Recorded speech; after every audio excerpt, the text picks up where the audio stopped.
Do I really need all these regulatory certificates? Manufacturer or distributor? If you are a manufacturer looking to export your products, or a distributor importing products from one of the over 200 nations worldwide, you know the challenges of navigating the various customs and legal regulations involved. At Diatomic, we understand how crucial it is to avoid any issues that may arise when importing or exporting products. That's why we've created a video to guide manufacturers and distributors on how to approach this critical matter. We hope you find this video informative and helpful.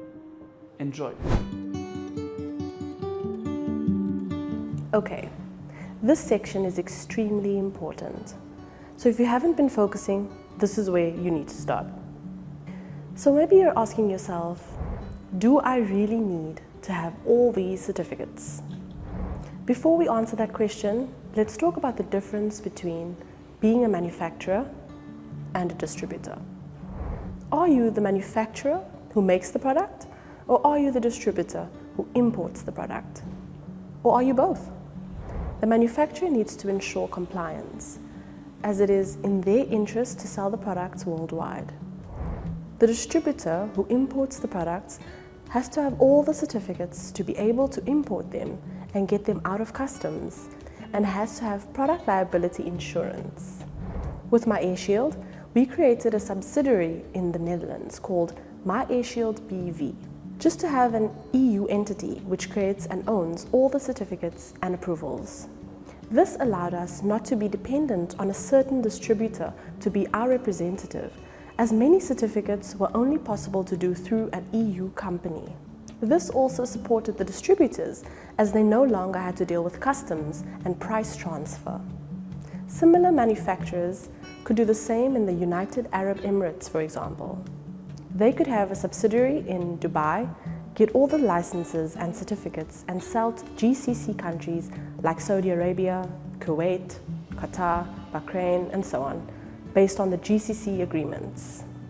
Or they could, for example, get CDC certificates in Ethiopia and then be permitted to sell to 55 other African countries. In Nigeria, for example, manufacturers need to show the signed distributor authorization contract and give the power of attorney letter of representation to a local distributor. But at the same time, and in all agreements with the distributor, whether authorized or exclusive, the importing distributor is obligated to get all import licenses, certificates, and approvals. You, as the manufacturer, would still be obligated to supply the necessary test results under the relevant standard and the documentation that is required in every country. Like I mentioned previously, you could also comply with certain directives or regulations just by a declaration of conformity, which is a self-declaration. Now, it's quite easy to get scammed into believing that a product complies with the necessary standards. To use another MYAIRSHIELD example, the Chinese patent co-owner, the manufacturing partner, supplied us with a CE certificate, which is great, it's what we needed, except it was issued by an Italian agency that is not listed in the EU. Because of that, it was completely useless for our purposes. My point is this: always make sure to ask for the certifications, and most importantly, work with a professional compliance agency that can verify if the certificates are usable for the product under the regulation of your target country. Now, it's understandable that you do not want to invest in product certifications before knowing if the product will sell. A good practice in this case would be to create priorities by country. So make a list of countries you want to export to where only a notification is needed, and make those your first priority. Your next priority could be countries that require registration, and your last priority would be the countries that require authorization. The reason for this is to allow you to prioritize on the compliance projects for countries which would not take too much time, so that you may at least start making sales within those countries. You then identify the right distributors based on these priorities. One important consideration when we're asking the question, do I really need all these certificates, is your product potentially dangerous? As in, could it harm someone by exploding or poisoning someone? If your answer is yes, then the chances are that yes, you will need a lot of certification. So once you have your priority list of what needs to be done for each country, your two options are this. Either you go the self-declaration route if possible and save on all the certifications, outsource the responsibility of registration to your local distributors and gather backup test reports of the raw materials, or you could really go all the way and do all the testing to comply with the regulations by having evidence and even create some subsidiary companies to make it possible. These will be the two options you will have to consider, whether your product is simple or complicated, and whether or not it is potentially dangerous. Of course, for both of these options, you could hire a compliance company to handle it. That would always be your safest bet. Okay, let's consider two examples. The one product we could look at is a solar-powered garden light for $1.20. It really comes with nothing but a solar cell and a few cables and some plastic. So it all looks quite simple. But under the microscope in the EU, you would still need to comply with the Low Voltage Directive, EMC, RoHS, REACH, and CE. So if the manufacturer does not have these certificates and you as a distributor wants to go ahead and get these certificates, it would roughly cost you more than $2,000 with a cheap lab in China, India, South Africa, or Eastern Europe.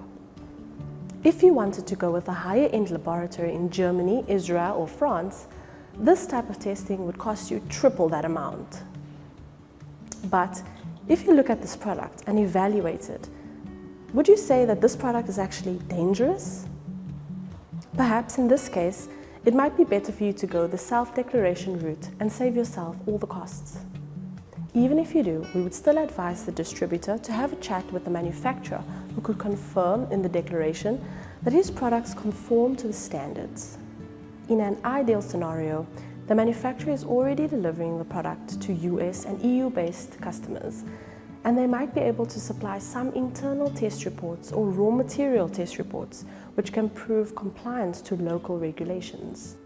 If the manufacturer does not have any of these at all, you as a distributor would need to calculate the time and money that needs to be invested.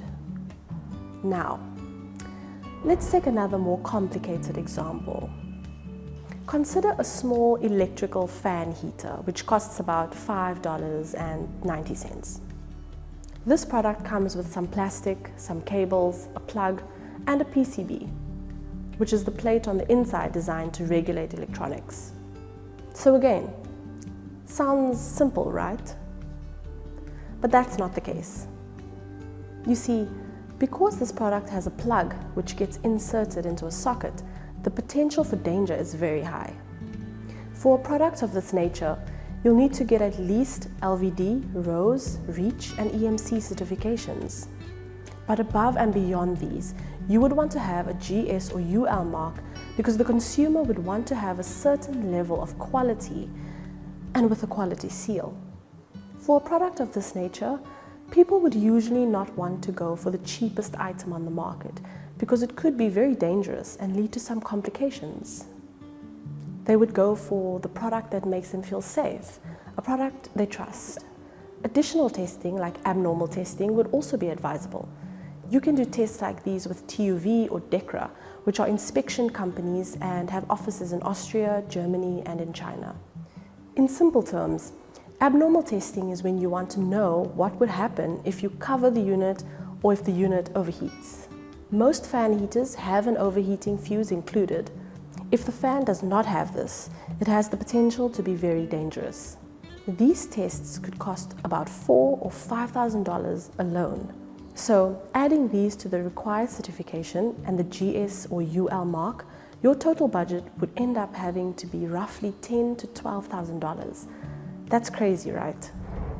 So you ask yourself, should I really invest this much time in this product testing?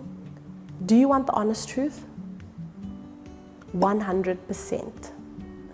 The amount of testing that you need to do is not comparable to the amount of backlash your reputation will get if someone gets harmed or worse, dies from using your product. It's usually something almost impossible to recover from if you have added fines, legal fees, and a bad reputation with the media. It's not worth risking your business because you as a distributor want to cut costs or because you as a manufacturer don't have that type of certifications. Now you might be saying to yourself, well, I don't have that kind of money. And another hard truth here is simply that this type of venture might not be for you. You as a distributor perhaps shouldn't import this specific product, or as a manufacturer, you need to consider what country you want to export to. You might need to look into a country or union with lower investment costs. Remember those first priority countries we spoke about? So to get back to the question we started with, do you need all these certificates? You probably do. But you should research requirements in your export country and evaluate the complexity of your product before you decide. Is it a simple product, or is it complicated and potentially dangerous? Do you as the manufacturer have some internal tests as backup? Does your product need to have special approval? Remember, you don't have to have the certifications like GS or UL. These are recommended marks or quality seals which just improve your chance of selling and establishing that trust with your consumers. Also keep in mind that a self-declaration is a statement by a manufacturer that they meet all the requirements and regulations. But again, this is not proof unless they have the test report to back them up. In short, if you want to be safe, do the testing with a third-party laboratory and get the actual evidence. As much as this is for the protection of the consumer, it's also for your own protection. Personally, I would rather buy a product which is slightly more expensive but has the quality seal, wouldn't you? So there's a lot for you to digest here and some important questions to answer about your product. See you in the next lesson.